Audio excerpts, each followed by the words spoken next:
হঠাৎ করে মসজিদে একদিন তাবলিগ জামাতের ভাইয়েরা এসেছে। কারা? তাবলিগ জামাত। মাগরিবের সালাত শেষ হয়ে গেছে, সালাত শেষ করে বলছে আসসালামু আলাইকুম ওয়া রাহমাতুল্লাহ, ইনশাআল্লাহ বাদ মাগরিব ঈমান এবং ইয়াকিনের দর্স হবে, আপনারা বসে যাবেন, অনেক ফায়দা হবে ইনশাআল্লাহ। বলে দিয়েছে আলোচনা শেষে। ভাই হয় কি হয় না কথা বলেন? এখন ওই কোরআন সুন্নাহর আলোকে যা আলোচনা করার করেছে, সব ঠিকঠাক আছে, কোনো সমস্যা নেই। আলোচনা পরে কেউ এই আমিরে জামাতকে বলে দিয়েছে যে এই লোকটা হচ্ছে নবমুসলিম, নতুন মুসলিম হয়েছে। ওরাও খুশি, আলহামদুলিল্লাহ, একজন বেধর্মী গায়ের মুসলিম মুসলিম হয়েছে, আলহামদুলিল্লাহ। তো তখন ওই আমিরে জামাতকে নবমুসলিমকে বলছে, ভাইজান আপনি নবমুসলিম হয়েছেন? জি আলহামদুলিল্লাহ হয়েছি। তো শুধু নিজে আগুন থেকে বাঁচলে হবে, জাহান্নামের আগুন থেকে? মানুষকে দাওয়াত দিতে হবে। আর দাওয়াত না দিলে কি করে হবে? দাওয়াত দিতে হবে, দাওয়াত দিয়ে মানুষকে হকের পথে আনতে হবে, মানুষকে নামাজি বানাতে হবে। তখন হুজুর কি করতে হবে? ওই যেমন চিল্লায় যেতে হবে। আছে না নাই? আছে না ভাইজান? আচ্ছা ঠিক আছে, কোনো সমস্যা নেই, হুজুর ঠিকই বলেছেন, চিল্লায় যেতে হবে, দাওয়াতি কাজ করতে, ভালো কথা তো ভাই। এটা ভালো কাজ না ভাইজান? দাওয়াত দেওয়া ইসলামের ভালো কাজ, মানে ফরজ বিধান, ফারজে কিফায়া, দাওয়াত দিতেই হবে। কোরআন হাদিসের আলোকে বলেছে কুনতুম খায়রা উম্মাতিন উখরিজাত লিন-নাস, তোমরা সর্বশ্রেষ্ঠ জাতি, কারণ মানুষকে তোমরা সৎ পথে আহ্বান করবে। ভালো কোরআনের হাজার হাজার আয়াত আপনি দাওয়াতের পক্ষে পেয়ে যাবেন, হাদিস পেয়ে যাবেন। এখন এই কোরআন হাদিস দিয়ে নমস্তিকে বলছে এখন চিল্লায় যেতে হবে, ও খুশি, চলেন চিল্লায় চলে যাচ্ছে 40 দিন। অনেক দোয়া শিখে এসেছে, নামাজ শিখে এসেছে, দিন ধর্মের কথা শিখে এসেছে, সাদা পাঞ্জাবি টাঞ্জাবি পরে, জুব্বা টুব্বা পরে, তসবিহ নিয়ে এখন গ্রামে ঘুরে বেড়াচ্ছে। পাশের মসজিদের একজন ইমাম ডেকে বলছে, বাবা শুনলাম তুমি নাকি নবমুসলিম হয়েছো? জি শেখ, আলহামদুলিল্লাহ নবমুসলিম হয়েছি। ও শুনলাম তুমি তাবলিগে গিয়েছিলে? জি তাবলিগে গিয়েছিলাম, এক ছেলে দিয়ে এসেছি এবারই। বলছে মাশাআল্লাহ, অনেক ভালো কাজ করেছো, অবশ্যই যাওয়া উচিত। তো কোন চিল্লায় গিয়েছিলে? কোন দলে, সাতপন্থী না জুবাইরপন্থী? ভাই আছে না নাই কথা বলেন? সাতপন্থী না জুবাইরপন্থী? বলছে কি পন্থী আমি তো জানিনি। তো কোন মসজিদে গেছে? কোন মসজিদে? বলছে ওই যে মসজিদ আছে না, ওই মসজিদে আমি মুসল্লি, ওইখানে এসেছে। বলছে ওটা তো সাতপন্থী। আর এটা তাবলিগ নয়, ওটা জামাত নয়, ওটা জাহান্নামের পথ, বিপদ, লেট ঠেলা। আরে ভাই এখন মুসলমানই হতে পারলাম না, আর তাবলিগ করেছিলাম 40 দিন, তারপরে বলছে এটা জাহান্নামের পথ। ভাই আছে না সমাজে? 4 দিন আগে তার বাংলাদেশে প্রমাণ, এত কিছু ঘটে যাওয়ার পরে আজকে ঘটছে এগুলো। ভাই ঘটছে কি ঘটছে না? 4 দিন আগে তো একদম বড় জামাত রাস্তা অবরোধ করে ছেড়ে দিয়েছে, করেছে না ভাইজান? কে? মুসলমানের বিরুদ্ধে। হিন্দুরা বিরোধিতা করতে আসেনি। হিন্দুরা বলেছে নাকি এই মসজিদে তাবলিগ করা যাবে না? বলেছে আপনাদের? কথা বলেন, বলেছে না? মুসলমানদের বেচারা ওর বিপদে কি করলাম রে ভাই, জাহান্নামে 40 দিন কাটিয়ে আসলাম। হ্যাঁ 40 দিন জাহান্নামে কাটিয়ে চলে আসলাম। এখন কি করতে হচ্ছে? আমাদের জুবাইরপন্থী, এটা হচ্ছে আলেম ওলামাদের পন্থী। অনেক বড় বড় আলেম আছে, তার জুবাইরপন্থীর ফজিলত বলেছে। নতুন মুসলিম হচ্ছে, ও তো অত শত বুঝে না, বলে ঠিকই আছে, তাহলে আমি জুবাইরপন্থী আজ থেকে চলছে। কিছুদিন পর বাংলাদেশে হাক্কানি পীর অনেকগুলোই আছে, নাম বললাম না, সমাজদারকে ইশারায় কাফি বক্তব্য দিয়েছে, শোনেন যার পীর নাই তার পীর শয়তান, পীর না ধরলে কেউ জান্নাতে যেতে পারবে না, যার পীর নেই তার পীর শয়তান। ও বক্তব্য শুনে পাগল, কি বলে রে ভাই, যার পীর নাই তার পীর শয়তান মানে? আর আমার তো কোনো পীর নাই, তা আমি কি শয়তান? আমি কি জাহান্নামে যাব? পীর ধরা ফরজ। ভয় থরথরে কাঁপতে কাঁপতে হুজুরের কাছে, আবার হুজুর বক্তব্য কি হয়, কি হচ্ছে এটা? বলছে না আসলে দেখো, আসলে আমরা যেটা এতদিন মানছিলাম এটা হচ্ছে শরীয়ত মানছিলাম, মারিফত কোনো তো মানাই শুরু হয়নি আমার। বলছে ও আবার কি জিনিস মারিফত, মানে মায়ের খাওয়ার পথ নাকি আবার? বলছে না রে বাবা না, ইসলামের মধ্যে 4টে তরিকা আছে, মানে 4 মাযহাব শেষ, এবার 4 তরিকা আছে। কি? চিস্তিয়া, কাদরিয়া, নাকশবন্দিয়া, মুজাদ্দিদিয়া। ভাই আছে না নাই কথা বলেন? আছে না নাই? বলছে এই 4 তরিকার মধ্যে যে কোনো একটাকে গ্রহণ করতেই হবে, নচেৎ শুধু শরীয়ত মেনে জান্নাত যাওয়া যাবে না, তোকে মারিফত মানতে হবে। মারিফতের পরে হাকিকত আছে, আর কত কি কত আছে। ভাই এরকম আছে না নাই কথা বলেন? এখন একজন অমুসলিম, আমার প্রশ্ন, কি করবে? ও ইসলাম গ্রহণ করেছে। ভাই আমি ভাবছি পীরের বিরুদ্ধে বন্ধু বলে ও কি আবার আমাকে আবার ভস্ম করে দিচ্ছে নাকি রে ভাই? রিক্স আছে। পীর সাহেবদের অনেক কারামত আছে না ভাইজান? দেখছি আমার গলার জবানটাকে বন্ধ করে দিল। আমি বলেছিলাম যদি পীর সাহেবের এত যদি কারামতি হয় তো আমার ছেলে এখানে খতনা করায়নি, 2 বছর বয়স হলো, একটু করে দিক না, একটু কষ্ট কম হবে। আজ পর্যন্ত কোনো পীর করতে পারে নাই। পীররা অনেক কিছু করে দেয় না ভাইজান? এই পানির মধ্যে হেঁটে বেড়ায়, আগুনে দৌড়িয়ে বেড়ায়, এক পায়ে দাঁড়িয়ে নামাজ পড়ে, একবারে হঠাৎ করে মদিনায় গিয়ে নামাজ পড়ে চলে আসে, বাঘের সঙ্গে লড়াই করে বেগুনের ভুঁইকে কাঁপিয়ে দেয়, কত কি আছে। তো বলেছিলাম যে পীর সাহেব যদি এতই ক্ষমতা, আমার ছেলে খতনাটা করে দিক একটু রক্ত আর ব্যথা বাদ দিয়ে, তাহলে অন্তত ভালো হয়ে যায়। তো আপনাকে এই কথাগুলো বলছি ভাই, এটা মুসলিমদের সমস্যা না ভাইজান? এগুলো একজন অমুসলিম কি করবে? প্রথমে শিয়া হবে না সুন্নি হবে? সুন্নি হলো, সুন্নির মধ্যে 4টে মাঝাব, হানাফি, শাফি, মালিকি, হাম্বলি।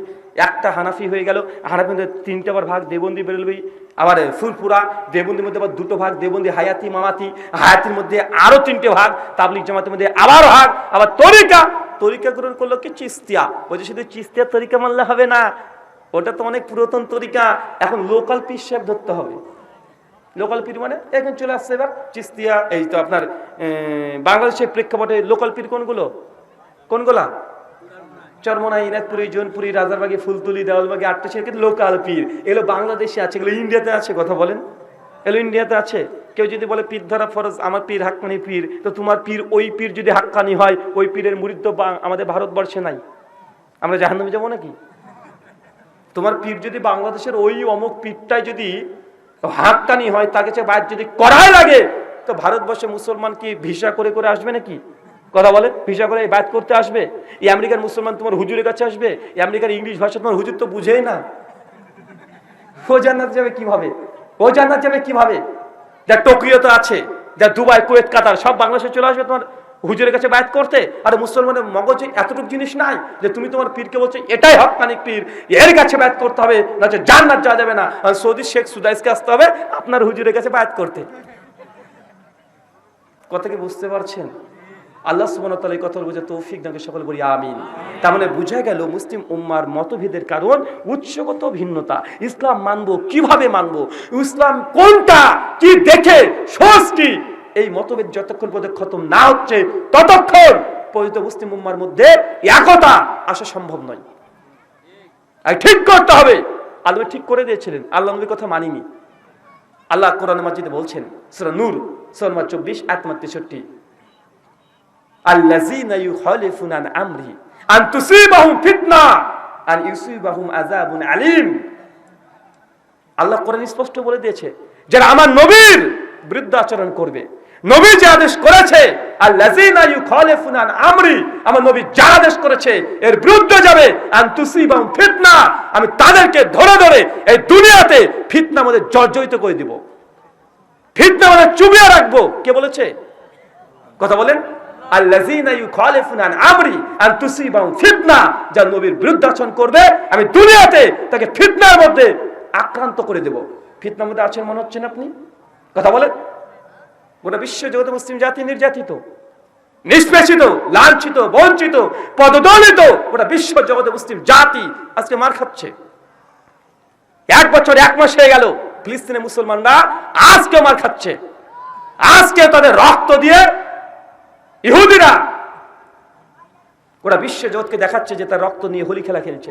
আজকেও সব জায়গাতে, আমার দেশের কথা আপনি ভালোভাবে জানেন, সব জায়গাতে আল্লাহ কোরআনে বলছে, আল্লাযীনা ইউখালিফুনা আন আমরি আন তুসিবাহুম ফিতনা, যারা নবীর বিরুদ্ধে আচরণ করবে আমি তাদেরকে এই দুনিয়াতে ফিতনা দিয়ে জর্জরিত করে দেব। দেখুন জর্জরিত আমরা আছি।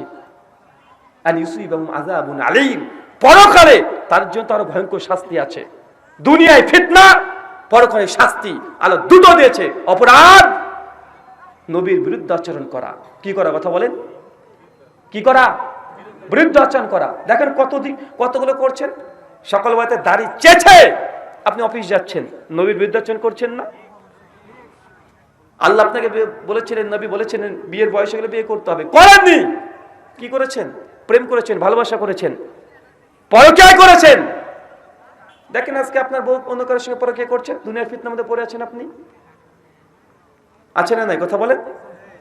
যখন আপনি নবীর বিরুদ্ধে আচরণ করবেন, আল্লাহর কথা এটা আমার কথা নয়, আল্লাহ নূরের 63 নম্বর আয়াতে বলে দিয়েছেন, আন তুসিবাহুম ফিতনা, দুনিয়াতে আমি ফিতনা দিয়ে জর্জরিত করে দিব। মুসলিম উম্মাহ জর্জরিত হয়েছে।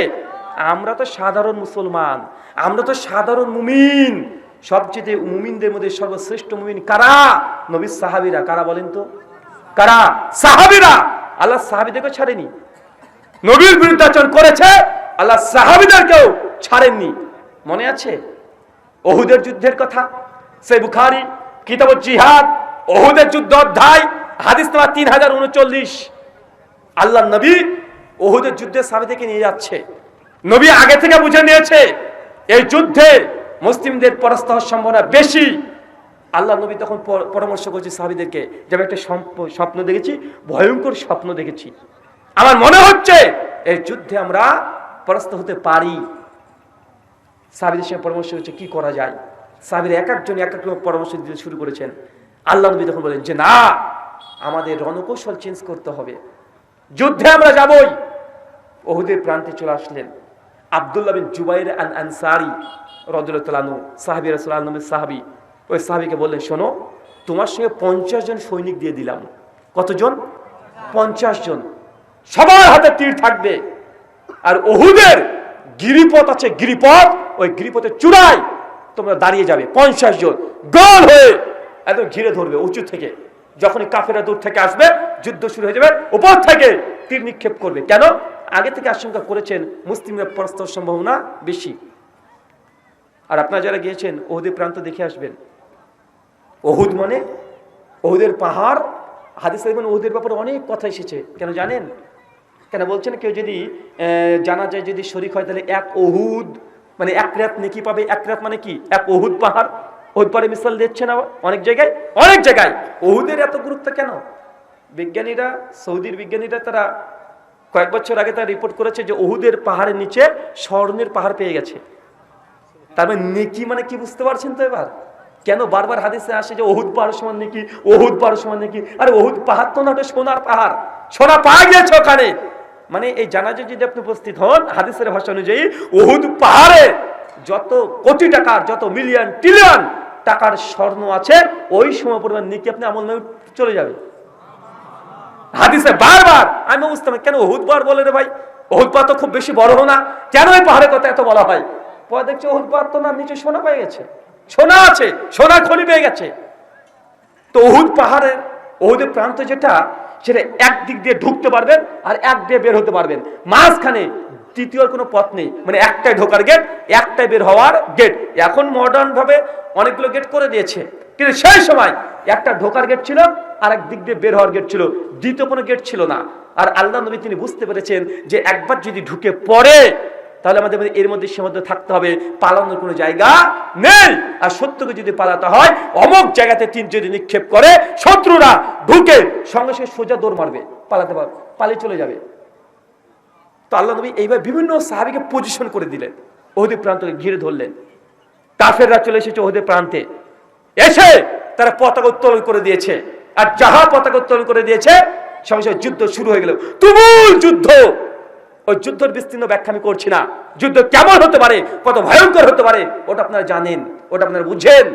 যুদ্ধ মধ্যবর্তী সময় উপর থেকে তীরন্দাজ সাহাবীরা সবাই একদম গোল হয়ে আছে, তীর নিক্ষেপ করছে। কাফেররা অধিকাংশ তার ওখানে মৃত্যুবরণ করেছে। আর কিছু কাফের যখন দেখছে না সম্ভব নয়, মুসলিমদের সঙ্গে লড়াই করে সম্ভব নয়, সঙ্গে সঙ্গে যা ছিল সব ফেরত হয়ে ওই সামনের গেট দিয়ে তার পালাতে শুরু করে দিয়েছে। আলহামদুলিল্লাহ, মুসলমানের জিতে গেছে কয়েক ঘন্টায়। কোন যুদ্ধে? ওহুদের যুদ্ধে। নবী দেখেছে স্বপ্নের মধ্যে মুসলিমদের আহতের কথা দেখেছে, তারপরে মুসলমানের জিতে গেল। আর আল্লাহ নবী যখন ওই আব্দুল্লাহ বিন জুবাইর রাদিয়াল্লাহু তাআলা আনহুকে যখন বলে দিয়েছিলেন, শোনো, তোমরা এইখানে দাঁড়াবে যতক্ষণ না পর্যন্ত আমি নবী তোমাদেরকে না ডাকছি, না আদেশ করছি, ততক্ষণ পর্যন্ত এই পাহাড়ের চূড়া থেকে কেউ নিচে নামবে না। যদি দেখো মুসলমানের জিতে গেছে, তারপরে নামবে না। যদি দেখো যে আমার স্ত্রীদেরকে কাফেররা তুলে নিয়ে চলে যাচ্ছে, তারপরেও না। কঠিন হুঁশিয়ারি দিয়ে ওই পাহাড়ের চূড়ায় দাঁড় করে রেখে দিয়েছে আল্লাহ নবী। যখন যুদ্ধ শেষ, কাফেররা পালিয়ে গিয়েছে, নিচে সাহাবীরা দেখছে কাফের তো একটাও নাই, সঙ্গে সঙ্গে চিৎকার মারছে, তাকবীর দিচ্ছে, আল্লাহ ধ্বনি ওড়াচ্ছেন। আর সবাই তখন গনিমতের মালগুলো তার সংগ্রহ করছে। যুদ্ধ শেষ, কাফেররা নাই, আর ভয় কিসের? গনিমতের মাল নিয়ে তারা সংগ্রহ করতে শুরু করে দিয়েছে। আর সঙ্গে সঙ্গে পাহাড়ের চূড়াতে যে সাহাবীগুলো ছিল 50 জন, তার উপর থেকে দেখছে যে ময়দান খালি, সাহাবীরা গনিমতের মাল সংগ্রহ করছে, ওখানকার অধিকাংশ সাহাবীরা তখন মতভেদ করলো। কি করলো? মতভেদ।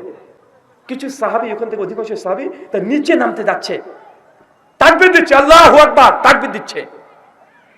আব্দুল বিন জুবায়ের রাদিয়াল্লাহু তাআলা বলছে, খবরদার, কেউ নিচে নামবে না। কেন? নবী এখনো আদেশ করেনি, কেউ নামবে না। এরা তখন যুক্তি দেবে, কাফেররা তো নাই, যুদ্ধ শেষ, সবাই মাল করাচ্ছে গনিমতের, আমরা যাই নিয়ে আসি। আর আব্দুল্লাহ বিন জুবায়ের বলছে, খবরদার, কেউ নামবে না, নবী যতক্ষণ না আদেশ করছে। অধিকাংশ সাহাবী আব্দুল বিন জুবায়ের কথা না শুনে তারা সঙ্গে সঙ্গে নিচে নেমে চলে এসেছে। আর যখনই নেমেছে, গনিমতের মাল তারা সংগ্রহ করছে। কাফেররা অনেকটা দূরে চলে গেছে। ঘুরে তখন তাকিয়ে দেখছে যে উহুদের যে চূড়া, যেখানে 50 জন সাহাবী ছিল তীরন্দাজ, তীর নিয়ে, অস্ত্র নিয়ে, তাদের মধ্যে 2-4 জন মাত্র আছে, আর কেউ নেই। কাফেররা মিডিলে গিয়ে তারা পরামর্শ করছে যে মুসলমানদেরকে উচিত জবাব দেবো। এবার কেউ নেই, নিঃসন্দেহে তারা এখন গনিমত নিয়ে মত্ত হয়ে আছে। এখন আমরা এক কাজ করব, আমরা আবারও উল্টো দিক থেকে এসে তারপরে আক্রমণ করব, অতর্কিত আক্রমণ করব। যেই তারা প্ল্যান, সঙ্গে সঙ্গে তারা ঘুরে আবার উল্টো দিক থেকে এসে, পাহাড়ের উল্টো পৃষ্ঠ থেকে এসে মুসলিম জাতির উপরে এমন ভাবে আক্রমণ চালিয়েছে, ওই যুদ্ধে, উহুদের যুদ্ধে, তারপরে সেকেন্ড টার্মে এসে 70 জন সাহাবী শহীদ হয়ে গেছে। আমিরা হামজা এই যুদ্ধে শহীদ হয়েছে, আল্লাহর নবীর দাঁত মোবারক শহীদ হয়েছে এই যুদ্ধে, সাইদ বিন মুসাইব এই যুদ্ধে, বড় বড় সাহাবী সব এই যুদ্ধে শহীদ হয়ে গেছে। আমার প্রশ্ন, কেন? যুদ্ধে তো জিতে গেছিল, কাফের তো পালিয়ে গেছে, গনিমতের মাল সংগ্রহ করছে, তারপরেও এই যুদ্ধে হেরেছে কেন? দুটো কারণ, শুধু মতভেদ নয়, মতভেদ তো হয়েছে, কিন্তু নবীর আদেশকে লঙ্ঘন করা হয়েছে। আযাবুন আলীম, আমি দুনিয়াতে ফিতনাতে জর্জরিত করে দেব।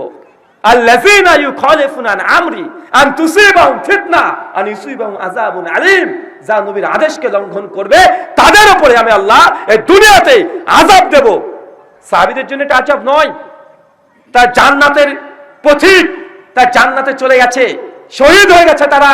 কিন্তু আল্লাহ দৃষ্টান্ত দিয়েছে, খবরদার, আমি তো সাহাবীদেরকে বলে দিয়েছেন রাদিয়াল্লাহু তাআলা আনহু রাদওয়ান, আমি তার উপরে খুশি, রাজি, তারপরেও তার নবীর আদেশকে যখন লঙ্ঘন করেছে, ইতিহাস করে দিলাম এই উহুদের যুদ্ধ দিয়ে, যদি তোমরা বিরুদ্ধাচরণ করো তোমাদের উপরে আযাব আসবে।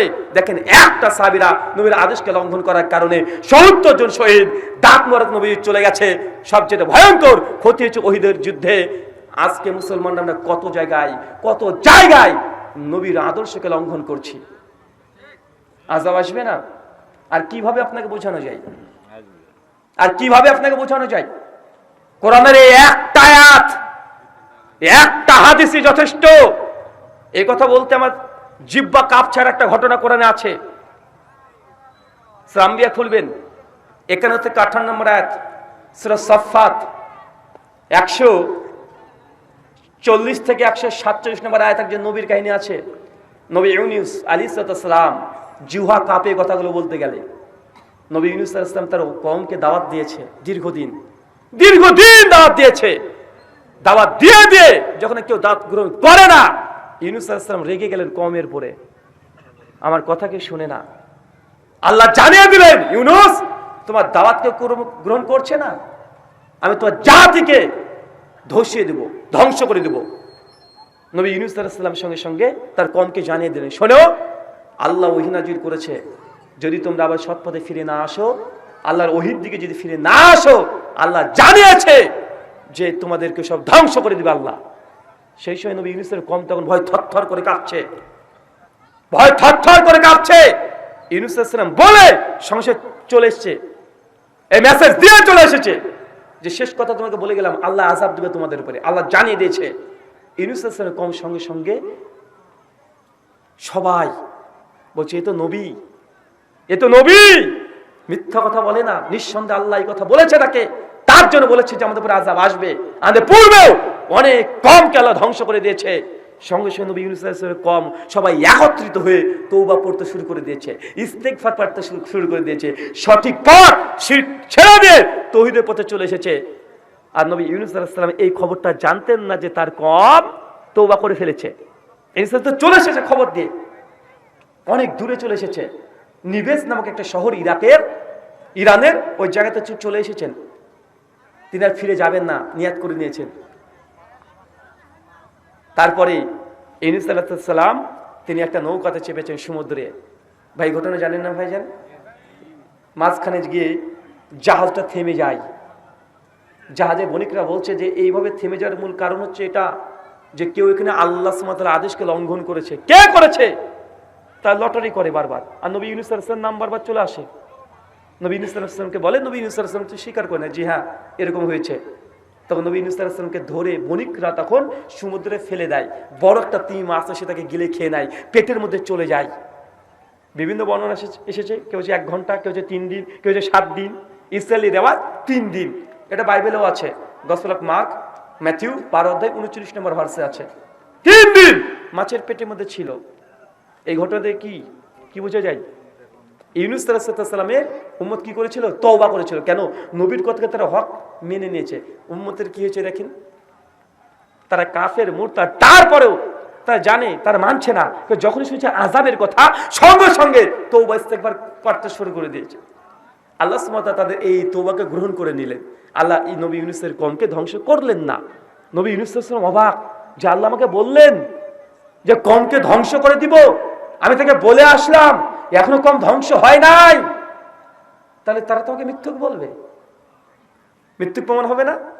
আল্লাহ নবী ইউনূসকে তখন জানিয়ে দিলেন যে তুমি কেন তাদের উম্মতকে ছেড়ে চলে গেলে, কেন উম্মতকে ছেড়ে চলে গেলে তুমি?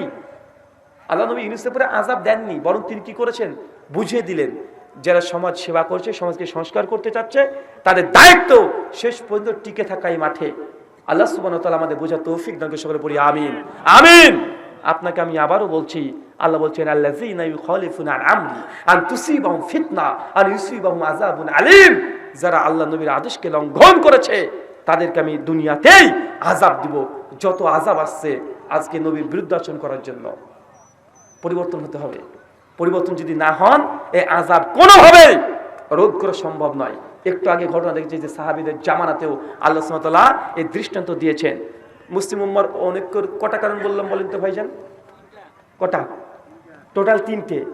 1, যে আমরা কথা শুনতেই চাই না, তো এক কথা হবে কিভাবে? 2, বোধের বিপন্নতা, আমি যা বুঝে নিয়েছি আমার বুঝটাকে সঠিক মনে করছি, অন্য কোনো মানুষের বুঝকে আমরা গ্রহণ করতে চাচ্ছি না, সালফে সালেহিনের পৃষ্ঠে কি লেখা আছে সঠিকভাবে মানতে চাই না। 3, উম্মতের মধ্যে মানবে কি দেখে ইসলাম থেকে মানবে, এটা আজকে ঠিক করতে পারলাম না 1400 বছর। কে বলছে কোরআন, কেউ হচ্ছে না কোরআন হাদিস, কেউ হচ্ছে কোরআন হাদিস ইজমা কিয়াস, কেউ হচ্ছে 4 মাযহাব, কেউ হচ্ছে 4 তরিকা, কে বলছে এই, কে বলছে ওই, ভাই আছে না কথা বলেন। তাই এই 3টে যে পয়েন্ট বললাম, এই 3 থেকে যতক্ষণ পরিবর্তন না করছেন ততক্ষণ পর্যন্ত মুসলিম উম্মাহ একটা প্ল্যাটফর্মে আসতে পারে না। আল্লাহ সুবহানাহু ওয়া তাআলা তুমি আমাদেরকে এই 3টে পয়েন্টে দৃঢ় থাকা তৌফিক দান করো, সকলে পড়ি আমিন আমিন। জি জি সম্মানিত সুধী, আপনাদের এই আলোচনা অনেক দীর্ঘক্ষণ করা হলো, কিছু নসিহা করা হলো। কেন শিরক বিদআত সুন্নাত সব আপনাদের জানা আছে, নামাজ রোজা হজ যাকাত সব জানা আছে।